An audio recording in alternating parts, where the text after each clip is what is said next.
O Senhor esteja convosco. Ele está no meio de nós. Proclamação do Evangelho de Jesus Cristo, segundo Lucas. Glória a vós, Senhor. Naquele tempo, Jesus entrou no templo e começou a expulsar os vendedores e disse: está escrito, minha casa será casa de oração. No entanto, vós fizestes dela um antro de ladrões. Jesus ensinava todos os dias no templo. Os sumos sacerdotes, os mestres da lei, os notáveis do povo procuravam modo de matá-lo, mas não sabiam o que fazer, porque o povo todo ficava fascinado quando ouvia Jesus falar. Palavra da salvação. Glória a vós, Senhor. Que a palavra de Deus perdoe os nossos pecados. Amém.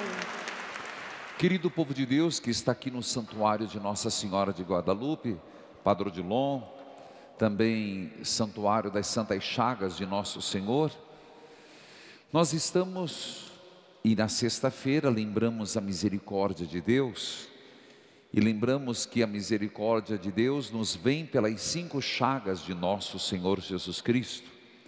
Estamos numa novena e o 7º dia, em meio a tantas tribulações financeiras, recorrendo a Jesus misericordioso e pedindo: ajudai-nos a superar a crise financeira. Jesus misericordioso, ajudai-nos a superar a crise financeira. Para quem tem participado das celebrações, ou se não, eu os faço compreender, nós estamos durante a semana e já semana passada, a primeira leitura sempre vindo do livro de Macabeus. Livro de Macabeus, que fala de um momento em que Antíoco, o rei, levou todo o povo de Israel a perder a sua fé em Deus. Mas mais do que isso, introduziu os ritos pagãos dentro do povo de Israel. Ainda mais, perseguiu os que eram fiéis a Javé. Perseguiu, os matou, como escutamos o fato de uma mulher, a mãe que perdeu 6 e estimulou o 7º a ser fiel a Deus, e mesmo que seja na morte. Os livros do Pentateuco eram rasgados e queimados, o templo foi profanado, em torno de Jerusalém se construiu templos pagãos. Houve uma revolta, e se destaca um personagem, Judas Macabeus, por isso foi tido como a revolta dos Macabeus. Estou resumindo de forma geral, a revolta dos Macabeus. E o que eles fizeram? Destronaram o rei. E o texto que ouvimos hoje foi exatamente o momento em que foi purificado o templo. O templo de Jerusalém, que fora construído por Salomão, ele foi profanado. De que forma? Colocado elementos que não condiziam à fé de Israel, ritos que não condiziam à adoração a Javé. Com essa revolta, todos esses símbolos são tirados, os altares dos ídolos destruídos, e foi de novo consagrado o altar a Javé. É uma reforma política, uma reforma espiritual, uma reforma do povo. A primeira leitura, portanto, é esse o contexto. A necessidade, e às vezes uma necessidade que implica em dor, de se fazer mudanças para melhor. A igreja várias vezes, e com certeza assistida pelo Espírito Santo, passou por reformas. Uma das mais significativas, apesar de que o Concílio de Trento foi sem dúvida uma reforma e depois a contra-reforma, o Concílio Vaticano II 50 anos. Mas se olharmos na história da igreja, quantas reformas não aconteceram? E quem suscita é o Espírito Santo, também como foi em Macabeus. E qual o objetivo de uma reforma? Jesus vai dizer no Evangelho: a minha casa, uma casa de oração. Eu comecei contando do Antigo Testamento de Macabeus, mas falei das reformas na igreja, mas e também na própria proposta do Papa Francisco. Você percebe que ele é um homem e é o sumo pontífice que para o nosso tempo vem nos propor grandes transformações, olhares diferentes. Uma igreja em saída. Domingo passado ele inaugurou o primeiro dia mundial dos pobres. Nunca se teve. Domingo agora, dia do leigo, irá se inaugurar no Brasil o ano do laicato. Queridos filhos, você percebe que a reforma ela é necessária. A renovação é necessária. Qualquer pessoa que não se reinventa, ele fica obsoleto. Vamos usar um exemplo, um artista que não se reinventa, ele perde o bonde. Um médico que não passa por um processo de sempre atualização, os métodos dele ficarão para trás. Vamos para o mundo, no próprio comércio. Se tem algum comerciante, alguém que cuida, que trabalha com o povo, sabe que precisa se atualizar, é ou não é? Tem que se atualizar. Você tem que estar sempre olhando para onde ir. Você sempre tem que estar atento. Qual é a demanda do momento? A lei é simples do comércio, oferta e procura. Se você oferta algo e não há interesse, você tem que mudar. Na igreja existem algumas distinções. Nós só temos algo a oferecer: Jesus Cristo. Nós não podemos mudar a oferta. Nós não podemos mudar o que pretendemos. Queremos salvar as almas, queremos um mundo melhor, queremos um povo comprometido. O conteúdo não muda, a palavra de Deus não muda. Então a lei de oferta e procura não funciona na igreja, e não é essa máxima nossa. Isso tem que estar muito claro.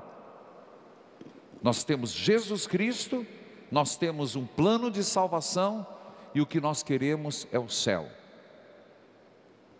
Mas isso não deve nos limitar em querer pensar como apresentar Jesus Cristo, como falar de Jesus, como a igreja responde às necessidades da pessoa de hoje, sem mexer naquilo que é inegociável, fundamental, indiscutível.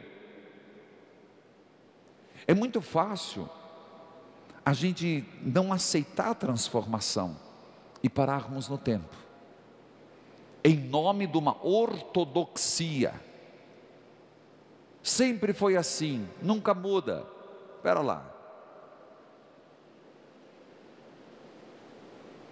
Existe o essencial, mas a ortodoxia não pode ser a justificativa de preguiça, de medo, de falta de coragem.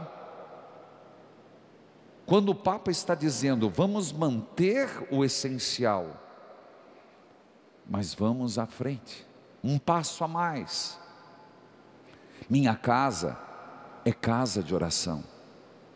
Por que eu digo isso? Primeiro, se você entender o meu raciocínio, nós estamos chegando no contexto de igreja. Eu falo que quando nós inovamos com a obra Evangelizar é Preciso, colocando câmeras, procurando modernizar, as câmeras foram adquiridas, em breve estaremos na utilização. Quando nós estamos falando para o Brasil, pela parabólica digital, investindo nas RTVs, com rádio FM, o que nós estamos fazendo?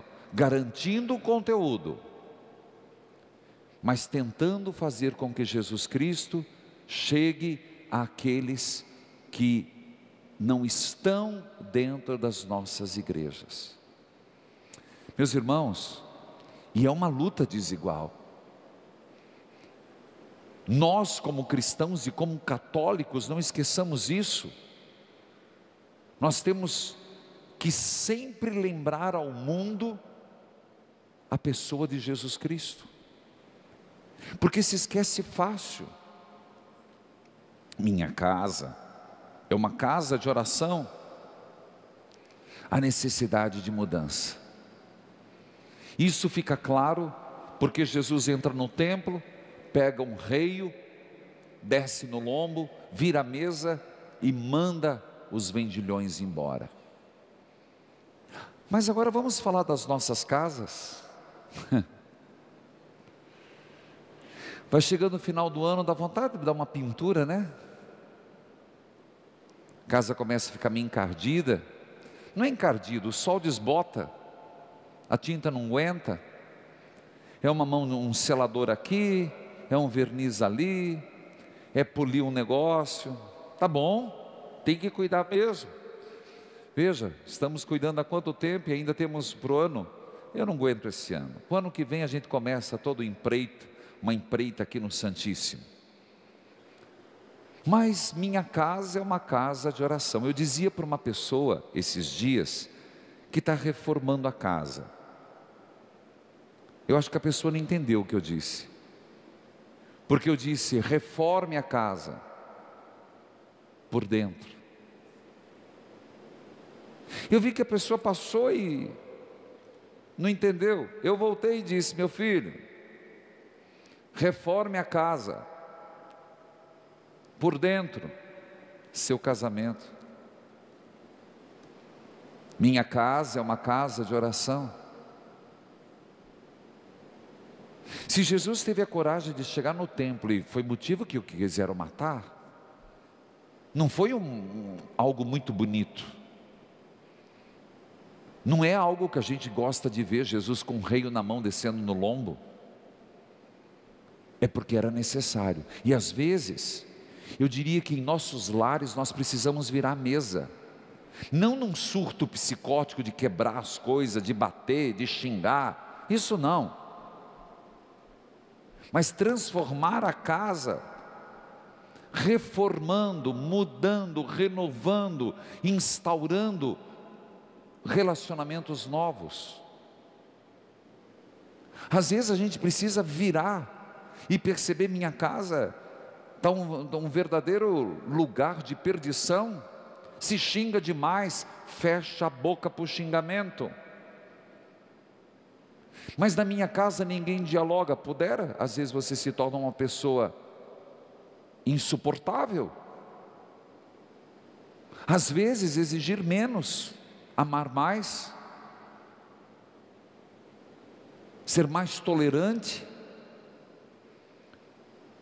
Às vezes, e aproveite, eu não estou condicionando a interpretação do texto, mas eu estou fazendo uma atualização.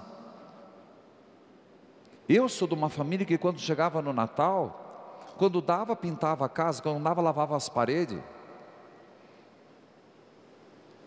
Mas sempre uma reforma. Mas hoje eu queria falar, não está na hora de fazer uma reforma no relacionamento marido e mulher, pais e filhos. Minha casa é uma casa de respeito, minha casa é uma casa de diálogo, minha casa é uma casa de oração, Minha casa é uma casa onde se escuta.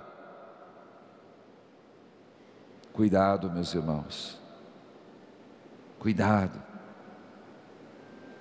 Se não tiver reforma, ela vem abaixo. Eu solicitei para o diretor José de Mello, que nós estamos com muita reforma. Vocês não estão vendo? O telhado da associação, 60 anos. Semana que vem estão preparando material, bastante. Nós vamos ter que isolar todo um andar, não vamos usar, para trocar todo o vigamento. Eu pergunto, e eu uso isso muito, e eu queria deixar essa mensagem, não foi eu que escolhi, minha casa é uma casa de oração. O que precisa ser reformado na sua casa? Desculpe, você não vai conseguir achar em material de construção não, viu? As meninas do Balarote não estão aqui, né? Mas eu posso dizer, não, você não vai encontrar no Balarote não. Que tem duas deles que são nossas ministras. Você não vai encontrar em supermercado não. Essa reforma, meu filho, essa reforma tem que começar você fazer no diálogo, no pedido de perdão e às vezes tratamento, na cura espiritual. Minha casa é uma casa de oração. Termino minha homilia. Quem tem carapuça, para quem serviu a carapuça, use. Como diria o Manzotinho, o Saci, o cachorro dele, caberia a carapuça. Mas eu acho que aqui vai ter muita carapuça para muita gente, na medida certa da sua casa. Amém.